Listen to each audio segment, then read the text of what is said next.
কান পর্যন্ত কালো ছিল। কাফেরদের বড় বড় লিডার আমার রাসূলের কাছে গিয়া বলেন, হুজুর আপনার সঙ্গে ধর্ম নিয়ে বসতে চাই, আপনার ধর্ম সম্পর্কে জানতে চাই, আমাদের প্রশ্নের উত্তর পেতে চাই, আমাদের প্রশ্নগুলো ক্লিয়ার করতে চাই। রাসূল বললেন, ভালো কথা। কাফেররা বলে, তাহলে বেলালের মতো গোলাপ যদি আমাদের মজলিসের মধ্যে থাকে, আমাদের প্রেস্টিজে লাগে, ওরে উঠায় দিতে হবে। আমার আল্লাহ কি জানায় দিলেন, হাবিব আমার, সারা দুনিয়ার সব কাফেরদের লিডারের মজমা যদি এক জায়গায় করা হয়, আমার বেলালের পায়ের ধুলার সমান হবে না। সাদা কালো কথা বলে না, এই বর্ণবাদ দূর করলেন আমার রাসূল। আর তুমি নেলসন ম্যান্ডেলার একটা কসুর বয়ান নিয়ে এসো, সাদা কালো বর্ণবাদ বিলুপ্ত করছে। ফাইজলামি করো মিয়া, তুমি বয়ান দাঁড় করাও, আমার রাসূলের বয়ান দাঁড় করাও। তুমি মুসলমান, আমার রাসূলের নামও সুন্দর করে নিতে পারছো না, এর চেয়ে আফসোসের কি থাকবে? যারা হজে যায়, উমরায় যায়, মক্কা থেকে মদিনায় যায়, প্রাইভেট গাড়িতে গেলে, পার্সোনাল গাড়িতে গেলে 5.5 ঘন্টা সময় লাগে। ট্রান্সপোর্টের গাড়িতে গেলে 6, 7, 8, 9 ঘন্টাও লেগে যায়। রাস্তায় এত সুন্দর, 150-এর উপরে গাড়ির টান থাকে, এরপরে এত সময় লাগে। তুমি গাড়ির মধ্যে বসে মোবাইলের ভিডিও অন করছো, কোথায় উট দেখা যায়, কোথায় দুম্বা, কোথায় খেজুরের বাগান। অথচ একবার যদি চিন্তা করতা, এই মক্কা থেকে আমার রাসূল মদিনায় যখন গিয়েছেন, ওই সময় তো রাস্তা ছিল না উট, বকরি, উট আর গাধা চলার মতো ভালো রাস্তা ছিল না। আমার রাসূল কত কষ্ট করে এবং কেন মদিনায় গেলেন? দুনিয়ার সমস্ত নবী রাসূল ইন্তেকালের পর আসমানে গিয়েছেন, আমার রাসূল ইন্তেকালের পর আসমানে যান নাই।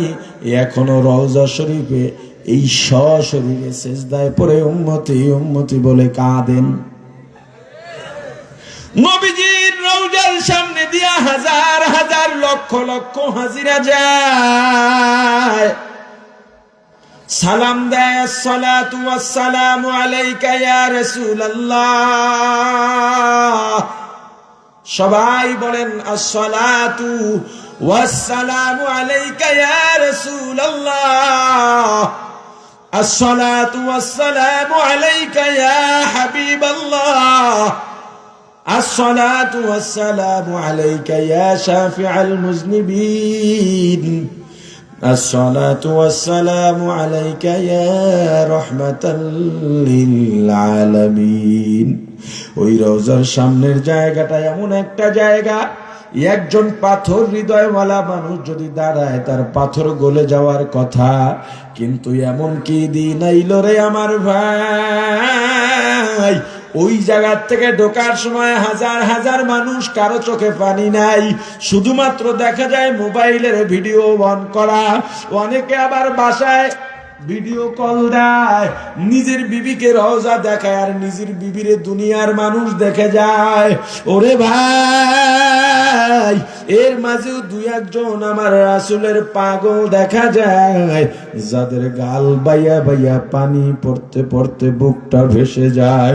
তুমি মক্কা মদিনায় গেলা, উহুদের ময়দানে গেলা দেখার জন্যে ইসলামের দ্বিতীয় যুদ্ধ কে যেন রাস্তার মধ্যে এলান করে যায়, আমার রাসূল জিহাদে ডেকেছেন, তোমরা কে যাইবা উহুদের ময়দানে চলো।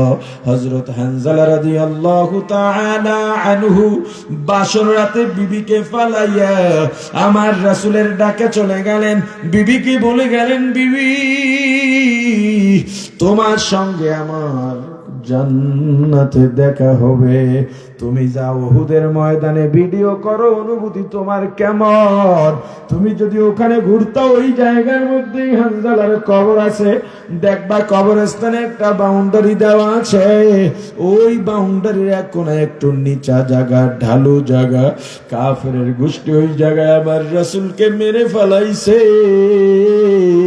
ওই গর্তে পড়ার পর আমার রাসূলের দান মোবারক শহীদ হয়ে গেছে।